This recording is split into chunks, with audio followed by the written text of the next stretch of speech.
Iran supreme leader ఒక ప్రకటన చేశారండి. మా వద్ద ఎలాంటి ఆయుధాలు ఉన్నాయో ప్రపంచము ఇప్పుడు చూడబోతుంది. అంటే ద మోస్ట్ అడ్వాన్స్డ్ టెక్నాలజీ అనేది ఇరాన్ వద్ద ఉంది. మేము 9th జనరేషన్ వెపన్స్ను కూడా అమెరికా ఇజ్రాయెల్పై వాడగలము.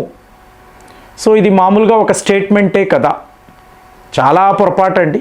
ప్రస్తుతము అమెరికా శాటిలైట్స్ వీటినే గమనించారు.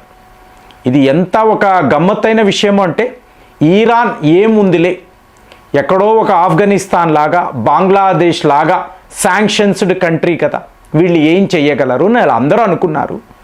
కానీ మీరు ఇజ్రాయెల్కు అమెరికా వైపు నుంచి ఆయుధాలు వస్తాయండి. ఈ సిస్టమ్ ఎలా ఉంటుందంటే, ఇజ్రాయెల్లో మీకు ఈ స్కూలు చదువుకునే పిల్లలు కూడా వాళ్ళకి సర్టిఫికేషన్ ఇచ్చేటప్పుడు ఒక ప్రాజెక్ట్ అప్పచెప్తారు. నువ్వు పలానా ప్రాజెక్ట్ మీద వర్క్ చెయ్యి అంటే ఆ పిల్లాడో లేదా అమ్మాయో వాళ్ళు ఎంతో రీసెర్చ్ చేసి మీకు ఒక పర్టికులర్ ఆయుధమో అనండి, లేదా ఒక బ్యాంకింగ్ సిస్టమో అనండి, లేదా ఇంకొక టెక్నాలజీ వాళ్ళు డెవలప్ చేసి మీకు ఆ రిపోర్ట్ ఇస్తారు, ఆ ప్రాజెక్ట్ రిపోర్ట్ ఇస్తారు. అది బాగుంది అనుకోండి, తర్వాత వాడు ఫర్దర్గా చదవక్కర్లేదు, డైరెక్ట్గా ఇజ్రాయెల్ యొక్క డిఫెన్స్ డిపార్ట్మెంట్లో తీసేసుకుంటారు. ఆ ఆయుధాల రీసెర్చ్లో ఈ పిల్లాడు ఉంటాడండి. చదువుకునే పిల్లాడు కూడా ఇజ్రాయెల్ యొక్క మిలిటరీలో ఉద్యోగము చేస్తాడు, జీతాలు ఇస్తారు. అలాంటి ఒక సిస్టమ్ ఇజ్రాయెల్లో ఉంది. సో ఇప్పుడు ఈ ప్రాజెక్టు తీసుకొని మీకు ఇజ్రాయెల్ వాళ్ళు అమెరికాకు పంపిస్తారు. అమెరికా వాళ్ళు అటు ఇటు మార్చి ఒక టెక్నాలజీని డెవలప్ చేస్తారు, మళ్ళీ ఆ ఆయుధాన్ని ఇజ్రాయెల్కి పంపిస్తారు. అంటే ఈ ప్రపంచానికి ఇజ్రాయెల్ ఒక బాస్ లాంటి కంట్రీ అండి. అమెరికా యొక్క అసలు సిసలైన పాలకులు ఇజ్రాయెల్ వాళ్ళే. కాబట్టి ఎప్పుడూ కూడా అమెరికా లాయల్గా ఉండాలి. సో అలాగా ఇజ్రాయెల్ వద్ద అత్యుత్తమమైన ఆయుధాలు ఉంటాయి. మరి ఇరాన్ అంటారా, పేద దేశం, శాంక్షన్డ్ కంట్రీ. సో ఇప్పుడు వీళ్లకు ఒక వరములాగా ఎలాగా అంటే, రష్యా యుక్రెయిన్ యొక్క యుద్ధం. రష్యా వాళ్ళు గమనించింది ఏంటంటే, మీకు ఇరాన్ వాళ్ళు రివర్స్ ఇంజనీరింగ్లో మాస్టర్స్. సో దీనికి సంబంధించిన ఇంజనీర్లు, శాస్త్రవేత్తలు ఉన్నారు. ఇప్పుడు ఇది ఎలా చెప్పాలంటే, ఒక ఇంటర్సెప్టర్ మిజైల్ అనండి, అంటే శత్రువు నుంచి ఒక మిజైల్ వస్తుంది, దానిని కొట్టడానికి ఇటు నుంచి ఇంకొక మిజైల్ వెళుతుంది. సో ఇజ్రాయెల్ వాళ్ళు వాడే మిజైల్స్ ఏకంగా 30 కోట్ల రూపాయలు ఉంటుంది, చాలా కాస్ట్లీ. అమెరికాలో తయారయ్యి ఇజ్రాయెల్లోకి వస్తుంది. అదే ఇరాన్ వాళ్ళు ఇలాంటి ఒక మిజైల్ను వాడారు అనుకోండి, 84 లక్షల్లో దాన్ని పూర్తి చేయగలరు. తేడా చూడండి. ఇది గమనించిన పుతిన్ 2022 నుంచి కూడా ఇరాన్కి ఎంతో డబ్బులు పంపించి ఇలాంటి ఆయుధాలను ఆయన తయారు చేయిస్తున్నాడు. ఇప్పుడు ఇది ఇరాన్కు వరములాగా మారిందండి. ఇదే సమీకరణ. ఇప్పుడు ఇరాన్ వాళ్ళు ఏం చేస్తున్నారు, డైరెక్ట్గా చూడండి, హైపర్సానిక్ మిజైల్ను బయటికి తీశారండి. హైపర్సానిక్ మిజైల్ అంటే హైపర్సానిక్ బాలిస్టిక్ మిజైల్. ప్రపంచంలో ఒక 3-4 దేశాల వద్ద మాత్రమే ఇలాంటి మిజైల్స్ భారత్ వద్ద ఉంది, హైపర్సానిక్ బాలిస్టిక్ మిజైల్స్.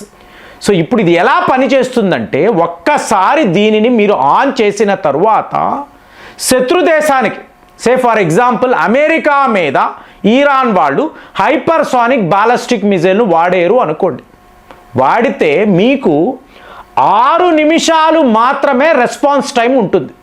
6 మినిట్స్లోగా మీరు నిర్ణయం ఏంటి, పారిపోవడము లేదా మీ వద్ద ఉండే అత్యుత్తమమైన ఏడిఎస్ను ఓపెన్ చేయడము. సో ఇదంతా మీరు 6 నిమిషాలలో మాత్రమే చెయ్యాలి. చెయ్యలేకపోయారా, ఈ హైపర్సానిక్ బాలిస్టిక్ మిజైల్ను మీరు ఆపనే లేరు, అది నేరుగా వచ్చి అమెరికా మీద పడుతుంది. మీకు 10% మాత్రమే దీనిని ఆపే ఛాన్సెస్ ఉంటాయండి. అంత ఒక డేంజరస్ వెపన్ ఇవాళ ఇరాన్ వాళ్ళు బయటికి తీశారు. మరి ఇజ్రాయెల్ వాళ్ళు ఏం చెయ్యబోతున్నట్టు చాలా గమ్మత్తైన విషయం అండి. ఎందుకు అంటే, అమెరికా లిటరల్గా ఎక్స్పోజ్ అయిపోయిందండి.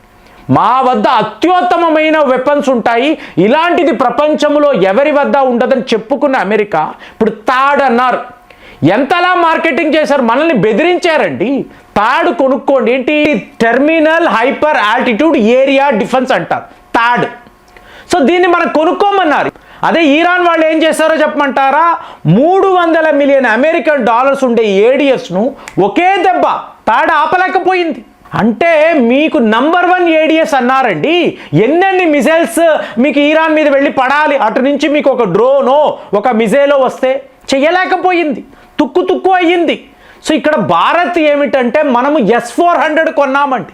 చూడండి ఫ్రెండ్స్, ఇది ఎంత విచిత్రంగా ఉందంటే పాకిస్తాన్ వాడు అమెరికా వాళ్ళు ఇచ్చిన వెపన్స్, చైనా వాళ్ళ వెపన్స్ మన మీద వాడారు. కానీ మన వద్ద S-400 అనబడే బ్రహ్మాస్త్రం సుదర్శన చక్రం ఉండడంతో ఒక మిజైల్ అనండి, ఒక డ్రోన్ కూడా భారత్ దాకా రాలేదండి. సో ఎంత జాగ్రత్తగా మనం ఆ నిర్ణయం తీసుకున్నాము. అదే ఇప్పుడు చూడండి, ఇజ్రాయెల్ వాళ్ళు ఇరాన్ మీద కొన్ని ఆయుధాలు వాడుతున్నారు. ఇప్పుడు ర్యాంపేజ్ అని అంటారండి. ఈ ర్యాంపేజ్ అంటే ఏంటి? మీకు ప్రిసిషన్ గైడెడ్ మిజైల్. సో ఇప్పుడు ఇది భారత్ వద్ద ఉంది. Indian air force, Indian navy దీన్ని వాడడమే ఉంది. 2025 మే 10వ తారీఖు ఆపరేషన్ సింధూర్లో ఈ ర్యాంపేజ్ను మనం ఎంతలా వాడాము అంటే పాకిస్తాన్ మిలిటరీపై ఒక ర్యాంపేజ్ సృష్టించిన భారత్ ఆయుధాలు అని మీకు కథనాలు. ఇజ్రాయెల్ వాళ్ళ టెక్నాలజీ భారత్లోనే, భారత్ ఎలక్ట్రానిక్స్ లిమిటెడ్ వాళ్ళు జాయింట్ వెంచర్ కింద మీకు ఇజ్రాయెల్ భారత్ కలిసి తయారు చేస్తారండి. అలాంటి ఆయుధాలు మన వద్ద ఉన్నాయి. వీటినే వీళ్ళు ఇవాళ ఇరాన్పై వాడబోతున్నారు. ఖచ్చితంగా ఇరాన్కి డ్యామేజ్ అనేది పెద్ద లెవెల్లో ఉంటుంది. ఎందుకంటే వాళ్ళ వద్ద ఏడిఎస్లు లేవు, ఎయిర్ డిఫెన్స్ సిస్టమ్స్ లేవు. కానీ మళ్ళీ ఇరాన్ తిప్పి కొడితే ఇప్పుడు లోరా అంటామండి, లాంగ్ రేంజ్ ఆర్టిలరీ, ఇది కూడా భారత్లో ఉంది. చూడండి, ఇజ్రాయెల్కి భారత్ మధ్య ఈ మిలిటరీ ఒప్పందాలు, డిఫెన్స్ టైస్ ఏ లెవెల్లో ఉంటాయంటే ఇజ్రాయెల్ వాడు ఒక కొత్త ఆయుధాన్ని క్రియేట్ చేసి తయారు చేసి మనకు ప్రజెంటేషన్ ఇస్తే ఖచ్చితంగా భారత్కు ఉంటుంది. ఇందులో లారా కూడా ఉంది, లాంగ్ రేంజ్ ఆర్టిలరీ. అంటే ఏంటి? ఏకంగా 400 నుంచి 430 కిలోమీటర్లు ఇది ఒక ఆర్టిలరీ వెపన్. సో ఇప్పుడు దీన్ని కూడా భారత్ ఎలక్ట్రానిక్స్ లిమిటెడ్ అలాగే మీకు ఇజ్రాయెల్ వాళ్ళ డిఫెన్స్ రంగం కలిసి వీళ్ళు ఇక్కడ భారత్లోనే తయారు చేస్తున్నారు. సో ఇలాంటి అస్త్రాలు మన వద్ద కూడా ఎందుకు? పాకిస్తాన్ కోసం మనం రెడీ చేసి పెట్టుకున్నాం. లాంగ్ రేంజ్ అంటే 430. ఇప్పుడు మీకు S-400 అంటే 400 కిలోమీటర్లు. అదే మీరు జెరికో అన్నారనుకో, జెరికో 3 అంటారు, ఇంటర్ కాంటినెంటల్ బాలిస్టిక్ మిసైల్. పూర్తిగా ఇరాన్ కోసమే ఈ అస్త్రము ఉందండి. ఇరాన్ కోసమే వీళ్ళు తయారు చేసుకున్నారు. మీకు 4500 కిలోమీటర్ల నుంచి 6000 కిలోమీటర్ల దాకా కూడా inter continental ballistic missile Israel వాళ్ళది. ఇలాంటి అస్త్రాలనే ఇరాన్ కూడా తయారు చేసి పెట్టుకుంది. ఒకవేళ ఇజ్రాయెల్ వాళ్ళు ఇరాన్ మీద ఒక చిన్నపాటి అణువస్త్రము వాడారు అనుకోండి, పేలింది అనుకోండి, ఇరాన్ వాళ్ళు కూడా అదే చేస్తారండి. ఇక్కడ ఉన్న విచిత్రము అదే. ఇప్పుడు అమెరికా వాడు జపాన్ మీద బాంబులు వేశాడు అంటే జపాన్ వాడు వేయడానికి టెక్నాలజీ లేదు. కానీ ఇక్కడ ఏమైంది? ఒక పెద్ద చైనా వాళ్ళలాగా రష్యా ఉంది. వీళ్ళకి ఎలాంటి ఆయుధాలు కావాలన్నా రష్యా నుంచి వచ్చేస్తున్నాయి.